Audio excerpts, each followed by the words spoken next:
ভগবদ গীতার প্রথম অধ্যায়ের নাম বিষাদ যোগ এবং অর্জুনের বিষাদ আসবার মূল কারণ হলো মোহ। আর মোহ সৃষ্টি হয় আমি আর আমার থেকে, অর্থাৎ এই অনন্ত বিশ্ব ব্রহ্মাণ্ডের কোনো কিছুতে যদি আমি আমার এই শব্দ দুটি প্রয়োগ হয় সেখানে মোহ সৃষ্টি হয় এবং এই মোহের দ্বারাই জীবের বিষাদ বা গভীরতম দুঃখ অবসাদ আসে। আর মোহ দূর করে যে বিশুদ্ধ ভগবত জ্ঞান, সেই জ্ঞানের দ্বারা আসে প্রসাদ। অর্থাৎ প্রসাদ মানে মুখে খাবার নয়, প্রসাদ মানে অনুগ্রহ বা কৃপা। সুধীজন, শ্রীমদ্ ভগবদ গীতার প্রথম অধ্যায়ের প্রথম শ্লোক, ধর্মক্ষেত্রে কুরুক্ষেত্রে সমবেতা যুযুৎসব মামকা পাণ্ডবাশ্চৈব কিং অকুর্বত সঞ্জয়। ভক্তগণ, শ্রীমদ্ ভগবদ গীতার এই প্রথম শ্লোকটি, এই প্রশ্নটি করেছেন জন্মান্ধ ধৃতরাষ্ট্র। এখানে ব্যাসদেব বললেন, ওগো আমাদের মন অন্ধ। এখন প্রশ্ন, মন কাকে বলে? এখানে শ্রীমদ্ ভাগবত বললেন সংকল্প বিকল্প, সংকল্প বিকল্প অন্তর ইন্দ্রিয় বৃত্তির নাম হচ্ছে মন। সুধীজন, আমাদের মনে পূর্ব সংস্কার অনুযায়ী বিভিন্ন সংকল্প উদয় হয়, আবার সেটা বিকল্পেও চলে যায়। সুধীজন, এই সংকল্প বিকলাত্মক অন্তর ইন্দ্রিয় বৃত্তির মনকে পরিচালনা করে বুদ্ধি। কারণ মনের অবস্থান আপনার আমার, সেই মনের অবস্থান কি প্রবৃত্তি মার্গে নাকি মনের অবস্থান নিবৃত্তি মার্গে? আপনার আমার মনের অবস্থান কি সৎ মার্গে নাকি অসৎ মার্গে, অথবা সেটা কি অন্ধকারে না আলোতে, এটি নির্ণয় করে বুদ্ধি। এজন্যই মাদৃশ আমার মতো অন্ধ তারাই।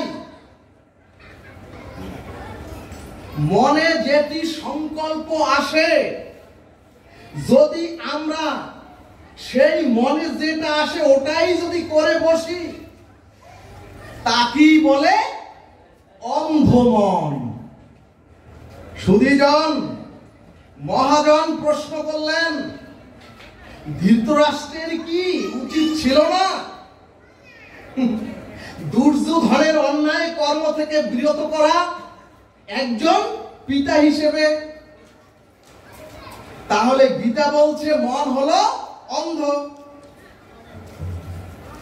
এরপরে গীতা শাস্ত্র বললেন, মন রূপ অন্ধকে সঠিক পথ নির্দেশনা করবে যে বুদ্ধি, সেই বুদ্ধিরও যদি পট্টি বাঁধা থাকে চোখে, সেই বুদ্ধির চোখেও যদি পট্টি বাঁধা থাকে, সুধীজন, তার মানে শাস্ত্রের গান্ধার রাজার বিদুষী কন্যা গান্ধারী হলেন বুদ্ধির প্রতীক। অর্থাৎ সুধীজন, মনকে সঠিক পথ নির্দেশনা করবে যে বুদ্ধি, সেই বুদ্ধির যদি চোখে পট্টি বাঁধা থাকে, তখন জন্ম হয় কামনা বাসনা সংকল্প রূপ, দুর্যোধন দুঃশাসন রূপ শত ভাইয়ের। আর তারাই সৃষ্টি করে সমাজের সংসারে কুরুক্ষেত্র। বলো না গো রাধে রাধে। অর্থাৎ সুধীজন, দুর্যোধন না থাকলে কুরুক্ষেত্রের সৃষ্টি হতো না। এই কারণেই গোবিন্দের অন্তরঙ্গ ভক্ত মহাপ্রাজ্ঞ বিদুর বলেছিলেন ধৃতরাষ্ট্রকে, ওগো, হাতের আঙ্গুলের অগ্রভাগে যদি পচন ধরে, তাহলে আঙ্গুলটি গোড়া থেকে কেটে দাও, নতুবা পুরো শরীরটাই এক সময় আক্রান্ত হবে। কিন্তু ভক্তজন, যেহেতু মন অন্ধ এবং বুদ্ধির চোখে পট্টি বাঁধা, আর এজন্যই কুরুক্ষেত্রের সূচনা হলো। জয় নিতাই গৌর হরিবল। এবং যুদ্ধের শুরুতেই অর্জুন ভগবান কৃষ্ণকে বললেন, সেনারু উভয়ের মধ্যে রথং স্থাপিত হে অচ্যুত। অর্থাৎ হে সারথি, রথখানা দুই সেনার মাঝখানে তুমি রাখো। আমি অবলোকন করি কারা আমার সাথে কুরুক্ষেত্রের যুদ্ধে অবতীর্ণ হয়েছেন। কিন্তু মাগো, অর্জুন বিষাদগ্রস্ত হয়ে বললেন, হে যে গুরুদেব দ্রোণাচার্যকে আমি ফুল জল দিয়ে তার চরণে প্রণাম করেছি, আজ আমি কি তার বুকি বাণ মারব? অর্জুন বলছে ভগবানকে, শিশুকালে যার কোলে উঠেছি সেই বাবারও বাবা বিশ্বদেবকে কি আমি পারবো হত্যা করতে? হে কেশব, আমি যুদ্ধে অবতীর্ণ হয়েছি।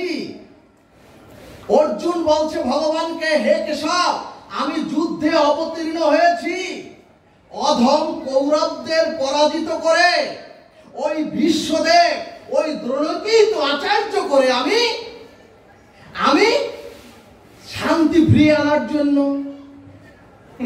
তাহলে তাদেরকেই যদি আমার হত্যা করতে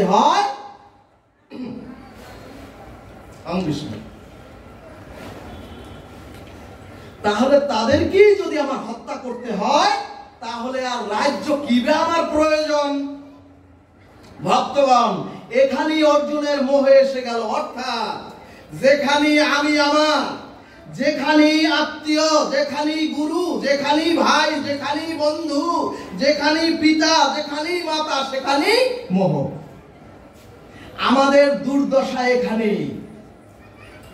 একে তো আমাদের মন অন্ধ, এরপরেও বুদ্ধির চোখে পট্টি বাঁধা, আর সেই অন্ধ মনের কামনা বাসনার দ্বারা আমরা দুর্যোধন দুঃশাসনকে সংকল্প দ্বারা তৈরি করে সমাজে সংসারে কুরুক্ষেত্র সৃষ্টি করেছি।